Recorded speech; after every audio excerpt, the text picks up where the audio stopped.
What up, phonies? Crazy Pretzel here. It's November 14th, 2020. We're going to review some AEW Dynamite from 11/11/2020. So, I hope everybody's doing well. I'm fried today, kind of tired. Got home from work around 3:30 this morning, and I watched half of the show last night into before work yesterday, because I can't watch all the show at one time because I think I would go psycho. So, I broke it up, watched it in different segments, and I'm going to tell you that the first half of the show was much better than the second half of the show. So, we'll dive into it. We'll dive head first into it, so maybe I'll get a concussion and I'll die, and then that way I don't have to review this show anymore, but whatever. So, today's show is brought to you by some Pepsi, because Pepsi's good.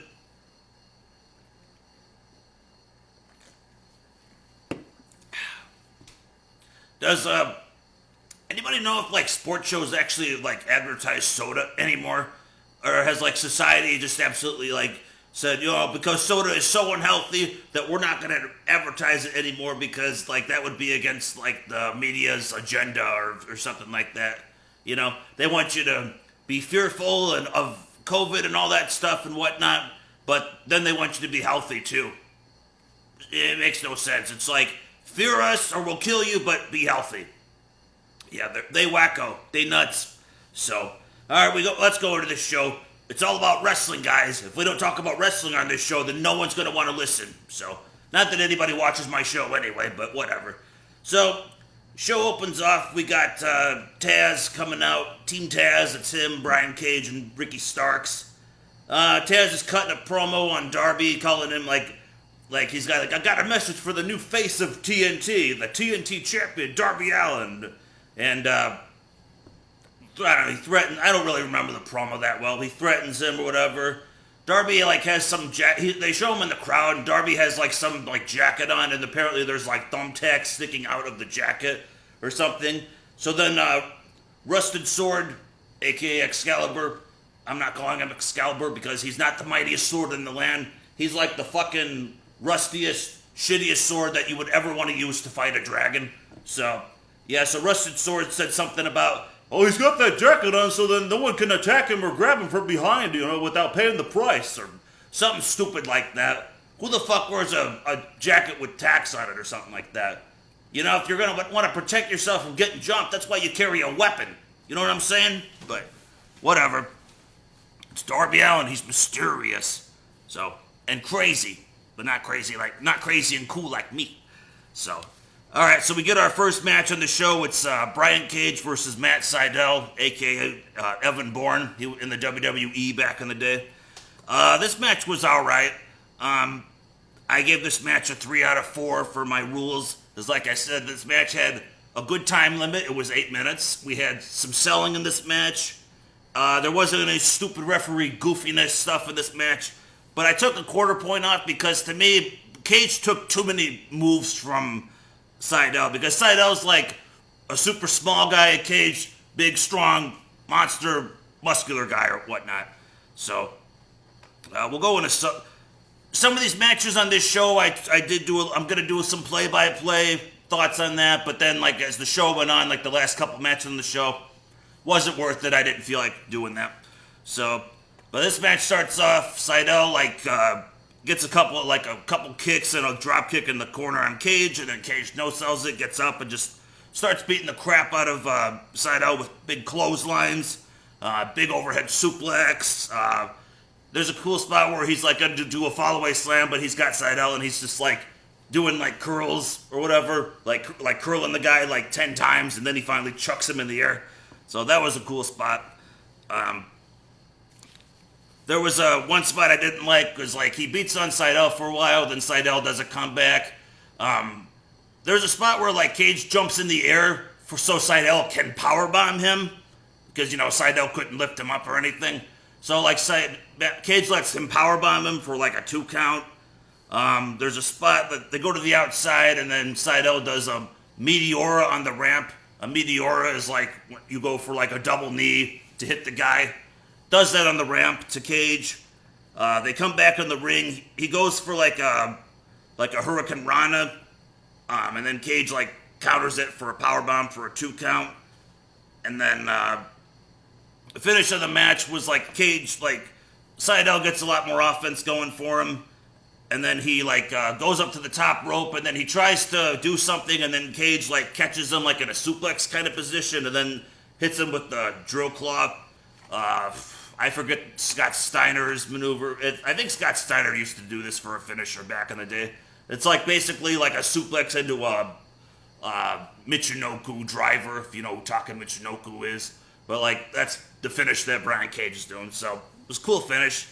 Decent match. I didn't really have any complaints other than a little too much offense for Seidel on Cage. But other than that, wasn't bad. Next we have a Cody Rhodes promo. You know, this promo was actually like this whole segment had something kind of going for it at first, and then to me it just went to shit.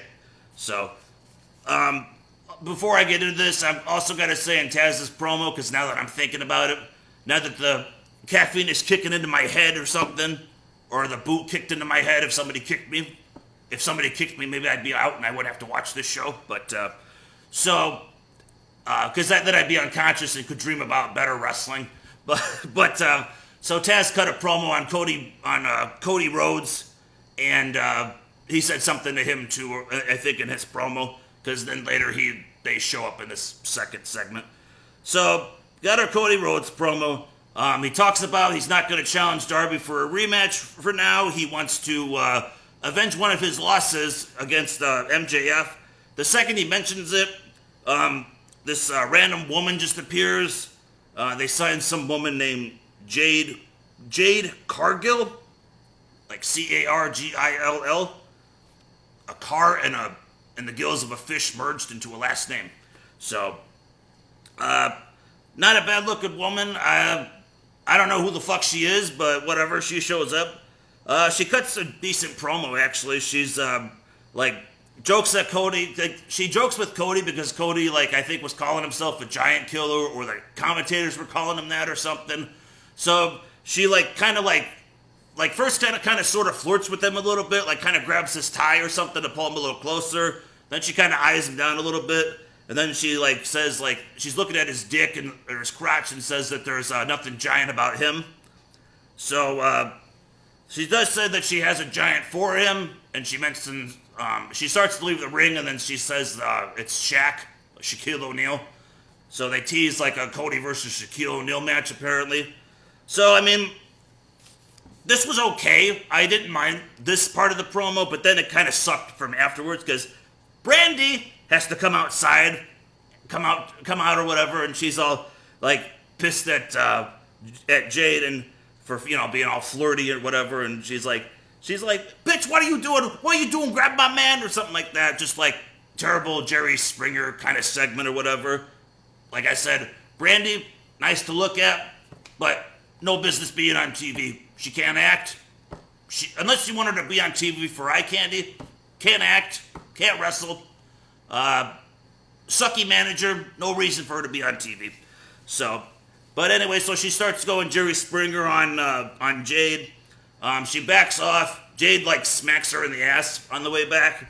So then she tries to, like, go up to Jade again and get in her face. And then Jerry Lynn comes out to break up the potential fight that could happen, right?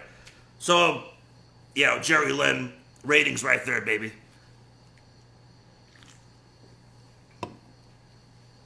Jerry Lynn was an all-right wrestler back in the day in ECW and stuff, but to me, the guy didn't have much of a personality or whatever. So, let's see. So, that's going on. Inside the ring, Ricky Starks and Brian Cage attack Cody from behind. Like, Brian Cage hits a really nice powerbomb on Cody. So, they're going to start beating him down. So, then Darby Allin's music plays. And then they stop beating him down and they look around. And then he shows up in the ring. So, then they start to try to beat up Darby. But then he gets, like, the upper hand. He's, like, you know, hitting them with some moves to fight them off. So then Cody just, you know, no-sells the powerbomb he took, and, like, 30 seconds later, and then he starts fighting back. Like, I hate when one move I hate that Cody does is when he like drops his body to the ground to hit an uppercut. Like who the fuck does that? Nobody in a fight would ever do that. But he takes this power bomb, right? So his back is hurting. So then what does he do? Drops down on his back to punch somebody.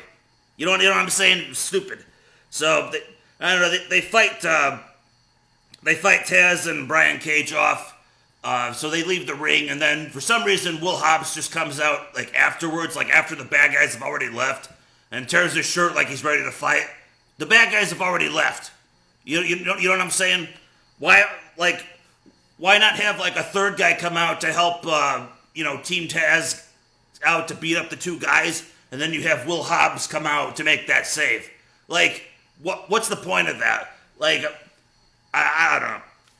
I thought that the beatdown of this was stupid. So I gave this promo and segment a half a point. I liked Jade's little promo with Cody, but then after that, to me the segment went to shit. So, let's see. Next they show us a brief highlights of Kenny Omega versus Adam Page at the Full Gear pay-per-view. We have to hear Rusted Sword say, Tiger Driver 98, which nobody knows what the fuck he's talking about. So I'm already taking points off for the next part of this because of Rusted Sword. So then we have Moxley interview with the captain of interviewing charisma, Alex Marvez. Like I said last week, he's got the charisma of a toenail. My magic ring has more charisma than Alex Marvez. In fact, I'll talk about my magic ring. Why not? So yesterday was Friday the 13th, right? So in order to counteract the evilness of Friday the 13th, I wore my magic ring. So I bought this magic ring off eBay. Pretty much like I usually only wear it when I go to the casino, if like I'm gonna play some slots or something. Wear it on the old ring finger. And I've actually like the last couple of times I've gone, it's been a while. I haven't really gone since the whole COVID pandemic shit. But before that, like the last couple of times I've gone to play slots, I actually won a little bit of money. Like, I came out ahead with some money, so, yeah. I don't wear this every day because the magic ring should only be worn when its power is needed. So, besides, that's what Master Splinter's told Koji on the old school Ninja Turtles cartoon. No, Koji-san, the tsunami box must be opened when its power is needed. So, yeah, that's my philosophy with my magic ring. All right, let's go back to wrestling here. I have to take breaks from reviewing wrestling because I have to keep my sanity. So we have the Alex Marvez and Moxley interview. I don't know. I don't really remember everything Moxley says. He talks about the championship representing the little guy who can't pay the bills and wants to make it as a top wrestler. Little kid who gets made fun. And represents a little kid who's made fun of who wants to grow up to be a pro wrestler. It's what the championship belt represents. He says beating Kenny Omega would be legendary, to beat him a second time in a row, and then calls himself the greatest pro wrestler on the planet, and that he creates magic in the ring. So he doesn't create as much magic as my magic ring does, but I laughed at this, and I only gave this segment a quarter point because Moxley never wrestles in the ring as it is. He starts in the ring, but then it always goes to the floor with brawling and shit like that. There's always brawling, and then even when they come back in the ring, they're using weapons and stuff. Like, he never wrestles like an actual normal match. So creating magic in the ring is an absolute joke. So just saying that. So yeah, quarter point. Next we had a match that I actually kind of liked. There was actually this match was overall, to me it was good, but there were some little negative things in it that I didn't like. So, but we'll get into it. It's Butcher and the Blade and Bunny Alley versus the Natural Equations. I'm not calling them the Natural Nightmares because there's nothing scary about them. You know, you could do more scary shit with crushed red peppers than you probably could with, these Natural Equation guys, right?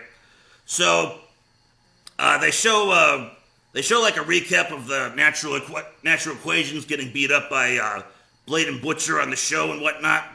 And then Rusted Sword mentions how Alley maxed out QT Marshall's credit cards. So here's my analysis of this feud, right? So my gut feeling with this feud, because Allie decided to hang out with QT Marshall and them, you know, in the Nightmares family or whatever. She chose to hang out with them because Blade simply didn't want to pay for anything that she wanted, because she's obviously a woman with some kind of taste, but it's expensive as fuck, right? So he decided to let her go ahead and sell her body out and make out if maybe she had sex with QT or something. He decided not to give a fuck because he didn't want to pay for any of her stuff, right? She probably charged up like a few grand or something. So Blade was probably like, you know what? I don't want you to do that, so I want you to go fuck QT Marshall and take his money, right? And then when you're done fucking around with him, you know, let us know, and then we'll beat the shit out of this guy. To me, that's how this storyline actually goes, because if she was able to max out like all of QT's credit cards, QT must have been like super desperate to get some pussy. So that's why this storyline took place, because it was clearly a man that was lonely and wanted some pussy, and then here's a woman who wanted money to buy shit, expensive shit. So she used him. They used each other and whatnot. So that's how this storyline progressed, right? That to me, that's how this goes. So going with that thought, we go into our match, right? So this match starts off. Dustin, it's a bunkhouse brawl match. So there's like I don't know. It's like there's stacks of hay around the ring or something, but then there's like this red carpet around the ringside that I noticed, and this like it's a red mat or red carpet or whatever. This stays around the ring the whole rest of the show. I thought that was kind of weird. So, but anyway, so it's a brawl. It's an ODQ match. It's anything goes, but just pinfall submission for a victory in the ring, essentially, right?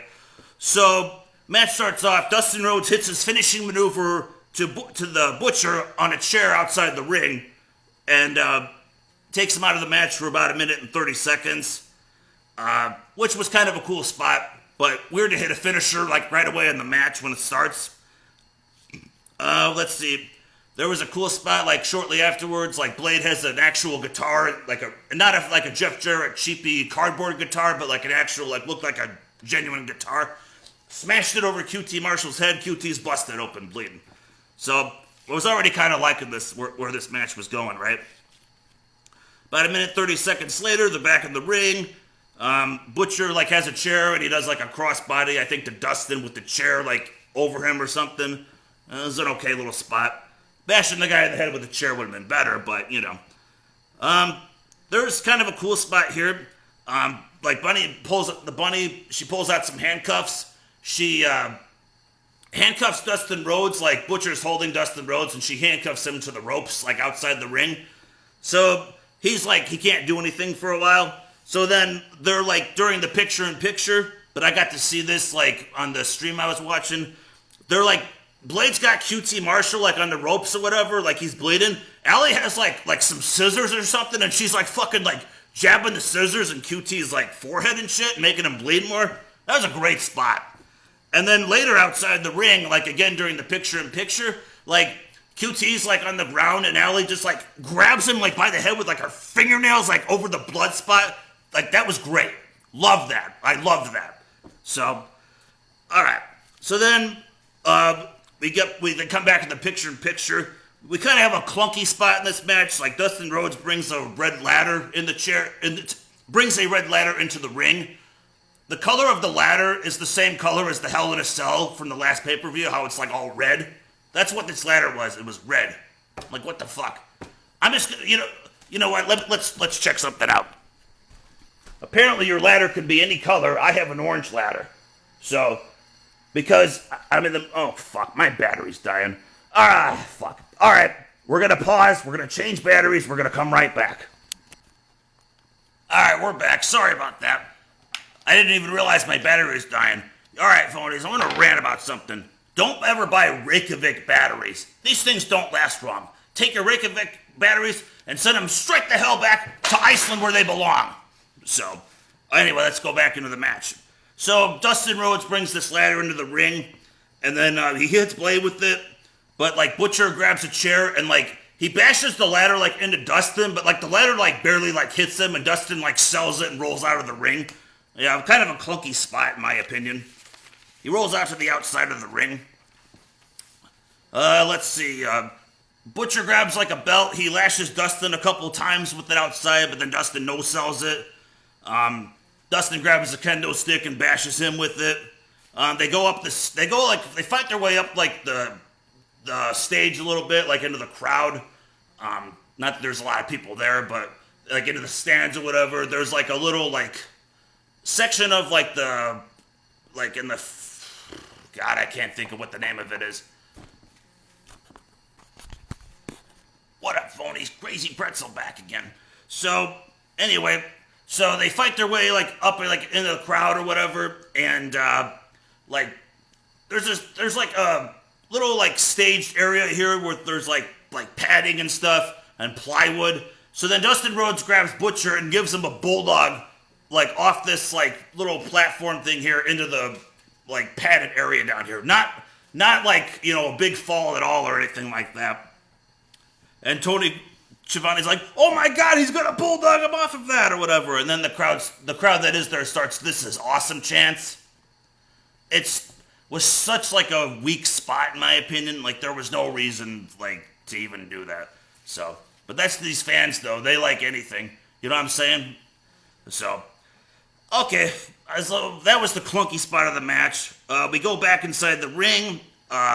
Blade and QT are in the ring. You know, both of them are bleeding pretty good. QT bashed him with a garbage can lid at one point, so I think that's what busted him open. Really cool spot that should have been the finish of this match. Like QT has the ladder set up, goes up to the top of it, Blade's on the ground, does like a really nice like Shawn Michaels kind of like elbow drop off the top of the ladder onto Blade or whatever. Nice. 1, 2, and Blade kicks out. Like, really? Fucking elbow drop off the top of a ladder in a normal match that's not, like, for a title, not a pay-per-view or nothing, is not the finish of the match, right? So the match continues for a little longer. Butcher and Dustin come back in the ring. Butcher hits, like, a big, like, back suplex slam on QT. And then Dustin hits, like, a code red, a really weak-looking code red on Butcher, like for a 2 count, and then Blade like grabs a chain and he hits Dustin in the throat with it, which was kind of cool. And then Blade and Butcher like they hit this. They set up 2 steel chairs and then they hit this like powerbomb neckbreaker maneuver on Dustin for a 2 count because QT breaks it up. So I wrote, "Come on," you know. And then the finish of the matchup was Allie, aka Bunny, she gets up on the apron, and then QT like hits Blade, who like hits Allie and knocks her through a table that's set up on the outside, and then Cody hits Blade with a cowbell, and then QT hits a diamond cutter for a 3 count. So this match went 13 minutes. I gave it a 3 out of 5. Like I said, obviously the time limit and like some of like the goofy spots, like that bulldog with the plywood padding stuff, looks stupid. And the elbow drop to me should have been the finish because, like I said, if they were going to win anyways, an epic elbow drop off the ladder, why not that be a 3 count? Why not that be a highlight? So, yeah, but the addition of blood, I loved Allie like jabbing shit and fucking like making QT bleed more. That was great. So 3 out of 5 I gave this. All right, next we have a brief Matt Hardy clips from Full Gear and a promo on Sammy Guevara. Just basically says he respects him or something, even though they like beat the fuck out of each other. Whatever. I didn't really rate this. I didn't see a point. I didn't hate it, but it was like so quick. It was like no purpose of it. It didn't annoy me. So 0 out of 0. Not giving you anything, but not taking away. So. Next, we had the Jericho MJF induction ceremony that Justin Roberts felt the need to announce both guys to come out or whatever, like a match or something. And we noticed, so the Inner Circle comes out. Sammy Guevara's not there for some reason. Jericho inducts MJF and Wardlow, which MJF cuts a good promo. And it wasn't a good promo. It was decent. He cuts a decent promo. He's like talking about how his dad gave him a loan of $1 million or whatever, and how he's been fighting his way up from that for like the last 5 years or something. And then he says some weird poem or something, which was okay, I guess. It wasn't a poem from Heidenreich. It wasn't that good, you know what I'm saying? Some of you might remember John Heidenreich from the WWE. Yeah, his poem didn't have anything on Heidenreich's poems. I don't know why I'm praising that. You know what's sad? John Heidenreich is probably more entertaining than some of the stuff in AEW is now. Like, seriously. So, alright, but anyway, let's go back into this. So, I actually liked Sirius Ortiz. He wasn't being goofy. He just legit told Jericho that he's pissed off and they don't want MJF in the inner circle and whatnot. But Jericho says, I made the match and with the stipulation and he won, so he earned his spot. So this stuff was okay, and then it went to shit. So then it gets goofy because MJF's like, well, I've got another announcement. It's your birthday, Jericho. And then like a bunch of like confetti and balloons come down. Hey! And then he announces that they're going to take everybody, he's going to take everybody for a paid vacation to Las Vegas next week. And it's on him or something. And he's like, woo, woo, or whatever. So I gave this a quarter point. You had my interest, and then it went to shit. So then we have a recap of the Young Bucks and FTR match. They show some highlights of their epic tag team match that I didn't watch because I didn't care. This match, from what I saw, had guys doing the Dudley Boys 3D, the Hardy Boys Twist of Fate Senton Bomb combination. So they were doing those spots, and those weren't any of the finishes, right? But then, just the finish of the match was a super kick that everybody does in these matches constantly. In fact, in the main event, there was like Penta did three super kicks. You know what I'm saying? But so the super kick won them the tag titles. Like, what the fuck? So then we have Alex Marvez interviewing the Young Bucks. They basically, I don't know, they call out some jobber tag team named Top Flight that they signed or something.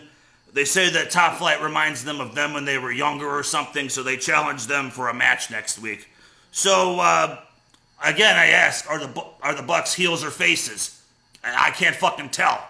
I also don't care, but are they heels or faces?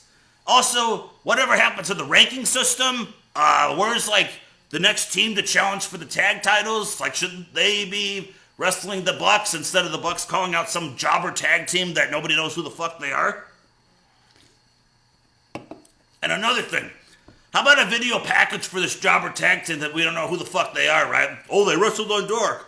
How about actually, like, showing some stuff that, like, who they are, showing some stuff they do, maybe just a touch of personality to them so we could actually care about them? Instead of next week, I'm going to see two guys, I don't know who the fuck they are, and I ain't going to care. You know what I'm saying? Build your fucking stars up. Build people. Create things. You know what I'm saying? Anyway. Alright, so next we have my favorite wrestler in AEW, Shawn Spears. That's a joke. Versus Scorpio Sky. This epic feud that started because SCU was going to go out for a tag title match, and Shawn Spears is saying, good luck, to Scorpio Sky. And then apparently Shawn Spears wrote the word thief on a mirror that Scorpio Sky was in front of, that they just happened to have a camera there on. And also Scorpio Sky was in the crowd, like in a bull costume at some point, like I guess on Dark or something. I don't know. I think this was Dark because I don't remember this on the show. And then Spears had a match, and then he attacked him in the crowd for no reason. And then it turned out that the bull was Scorpio Sky. Dude, imagine if I went to a circus and I saw a clown, and I said, you know what, that clown fucking annoys me. So I go up and I punch the clown, right? My ass would get thrown in fucking jail. So basically, Shawn Spears attacks a fan in the crowd that just happened to be a wrestler. How the fuck did he know that it was Scorpio Sky? Does he have like infrared vision, like Terminator eyes? Does he have a scent? How the fuck did he know who he was? You know what I'm saying? It was stupid. So, and then the announcers try to put over both these guys how Spears is 15-2, and then Sky is 9-2 in 2020. They beat some jobbers. That's fucking epic, right? So, alright, so match starts off, they're in the ring. Scorpio Sky, like, bites Shawn Spears' arm. It reminded me of last night at work. One of my aides was taking care of this guy with cerebral palsy. Unfortunately, not to be disrespectful with the terminology, but the guy's mentally retarded. So she's taking care of this guy. The guy bit her arm really tight or whatever. She had this nasty. Actually, it was on the forearm. She had this nasty mark on her arm. So for some reason, that spot reminded me of that at work. I kind of laughed at that actually. Not so much for my coworker getting bit, but because this guy getting bit. I think it would have been hilarious if that resident would have bit one of these guys on the arm. But anyway, so let's see. We go into the match. Shawn Spears does a Kurt Angle hip toss to Scorpio Sky off the top rope. They crash and they go outside the ring. Spears starts working on Scorpio Sky's back. He's slamming him into the apron, throws him into the fence, into the apron, throws him into the fence, into the apron again. Does that a few times. And then he hits a back suplex to Scorpio Sky on the ring apron, right? So Scorpio Sky is selling his back, right? So then about 2 minutes later, he hits Scorpio Sky, hits Shelton Benjamin's finishing move, the pay dirt, on Spears for a 2 count. And then after that, he decides to not sell his back anymore for a while. He hits the over-the-top rope crossbody, or the pescado, to Shawn Spears. Decides not to sell his back for a while. Then there's some steel stairs that Shawn Spears had dragged and to the middle of the outside the ring or whatever. And so Shawn Spears throws Sky toward the stairs. So Sky runs up the stairs and jumps down. Not selling his back because obviously jumping and impact on your back isn't going to hurt at all, right? So then Sky jumps at Spears. Spears hits a super kick, but this cameraman was fucked it up to me, where the camera was at. You can kind of see that Spears didn't quite hit Scorpio Sky with it. So not necessarily Spears' fault. It's the fucking cameraman's position, but still. So then Spears hits Scorpio Sky with a big side slam on the steel steps in front of the referee. So that should have been a disqualification, right? But it wasn't. So a match continues. They go in the ring. Scorpio Sky decides to hit a sharpshooter on Shawn Spears for about 20 seconds. He's sitting down on him, not selling the back injury again, mind you. And then when Spears gets to the ropes, then he starts holding his back again. And then for some reason, the commentators kept talking about, it was more Rusted Sword talking about how, Shawn Spears is so amazing with his, how he wears a glove on his left hand and he uses a metal slug. What the fuck is a metal slug? Ammo for a gun? So he talks about how he uses a metal slug to cheat to win matches, right? And sure enough, Tully Blanchard throws a piece of metal at Spears, but then he throws one at Scorpio Sky. Scorpio Sky grabs it. He's like, "No, man." He throws it out. He's like, "I'm not going to use this." He turns around and Spears clonks him with the glove. 1, 2, 3. So that's your finish. Why the fuck does Shawn Spears wear one glove? I think in the wintertime, I'm going to just wear one mitten on my other hand and, just walk around with one mitten on my hand. What a piece of shit. You know what I'm saying? This match was I gave this a quarter point for the time limit because it was under 10 minutes, but goofy shit, no selling, and I didn't care about this match because the feud for it was fucking stupid. So next they had a Kenny Omega promo. First Dasha tries to interview him, but then Kenny's not there. So then they go out to the parking lot and Alex Marvez just magically catches up with him because Kenny Omega has to leave to go to the airport because even though he's on a wrestling show, he has to go to the airport for something. You know what I'm saying? He's never left the show to go to the airport ever on this show, right? So why does he have to go to the airport?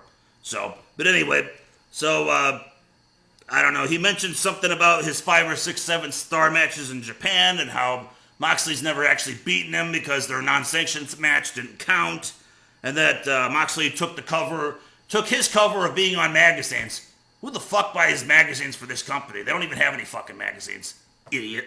So I give this a quarter point for Dasha. Then we have women's match, Ty Conti versus Red Velvet with Brandy, because Brandy's got to be on the show, right? So I actually kind of liked this match. It went 9 minutes. Ty Conti's kind of cool. She's like some Brazilian chick who does like she knows jujitsu or something. She does like in judo. She like does a couple of cool judo throws on Red Velvet. The match itself wasn't like the greatest. Like to me, that was just like they were like one person would hit a move and then one person would hit a move or something. Like, I mean, it wasn't like super fast paced that it was like insulting or anything. It was kind of slow paced, which was kind of nice for that concept. But yeah, I mean, it wasn't like exactly like the most exciting match, but it was all right. I gave this match a 1.5. I gave it a bonus point because of Ty Conti's outfit. You can see lots of nice. She showed off her ass very nicely in this. Had a nice outfit on, so we gotta give props to that. You know what I'm saying? So, there was the finish of this matchup was I didn't do play by play because I blah. At this point it was 4 something in the morning. I didn't care, but JR said something fun because this was toward the end of the match.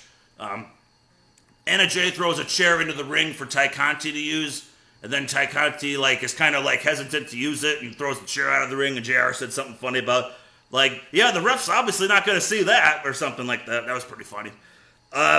So finish, Ty Conti grabs Red Velvet, goes for this, she lifts him up, kind of like how Chavo Guerrero and Eddie Guerrero used to do something called the Gory Special. So she has Red Velvet up in the air, but then spins her around, flips her around, hits this knee to the face, and gets a 3 count. So kind of a cool looking move. I don't really know how that's going to be a finisher because when she fights people that are say that guy Nyla Jax or whatever, she can't pick him up for that. So, but other than that, nice little finisher, nice match. So, briefly backstage, they show Inner Circle with MJF. Sammy Guevara shows up and says, "Hey guys, I went down to the beach and you guys weren't there." And then MJF's like, "Oh, well, I sent a second email to everybody to meet here instead." And then Sammy's like, "Well, I didn't get that email." And it made me think of Office Space, how they keep harassing Peter Gibbons, in the beginning of the movie, about not getting the memo for the TPS reports or something like that. And they're like, "Didn't you get that memo?" That's kind of what this reminded me of. So for the fact of that, I gave it a 0.5 point. Why not? Then we had our main event, Rey Fenix versus Penta El Zero M Medio, which means no fear, right? No fear. No fighting, Shakira. That's a better song and more exciting than this match was. So, Shakira, hips don't lie. Watch the video, listen to the song. Still more exciting than this match.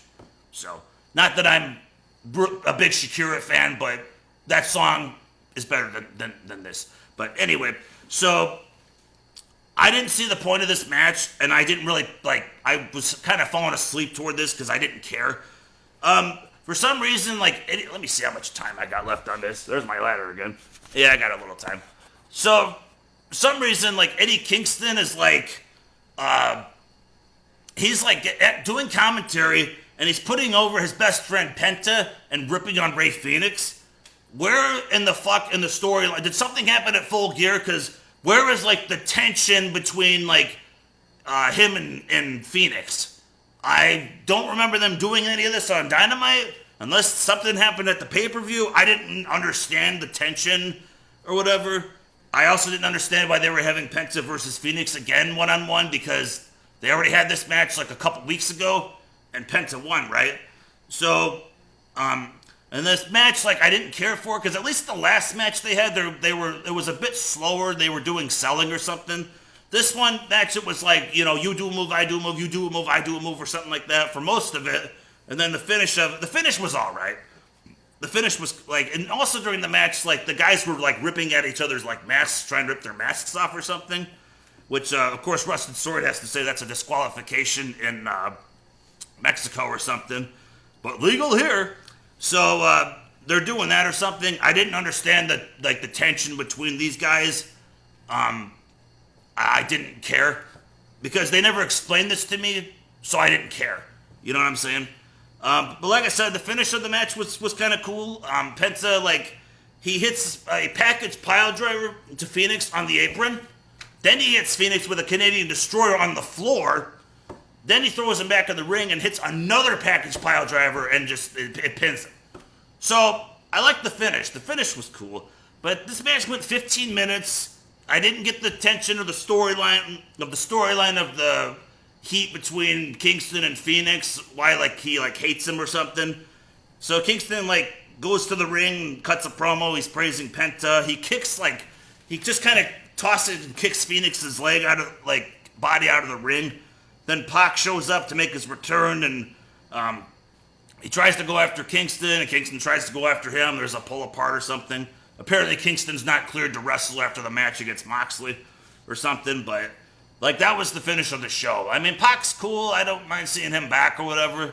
But I don't get the story of why Kingston and Phoenix are trying to kill each other. So I didn't see the point of that. So I gave this a quarter point, just because I like the finish. So the show got a 5.1 out of 11. So it got a 46%. So it failed again. It was better than last week, but needs improvement, man. Needs improvement. Shorter matches. Storylines are not, storylines that make sense, that you can explain. And also, you're going to have some new tag team debut on your show next week that only debuts on Dark. Nobody watches Dark. Not as many people watches Dark as they do the main show. And even if they do, how about a fucking video promo? A few video promos for a couple of weeks to build these guys. So when they show up, hey, we know who they are versus, oh, here's a tag team. Love them, guys. Love them. I mean, that's is that what indie fans do or something? So, yeah. 46%. Check out the bunkhouse match with Butcher and Blade and the Natural Equations. That was a good match. And check out Brian Cage versus Seidel. And yeah, check out the women's match too if you want to see Ty Conti's butt was looking good. Other than that, fuck this show. That's my review. Thanks for watching, guys. Peace out.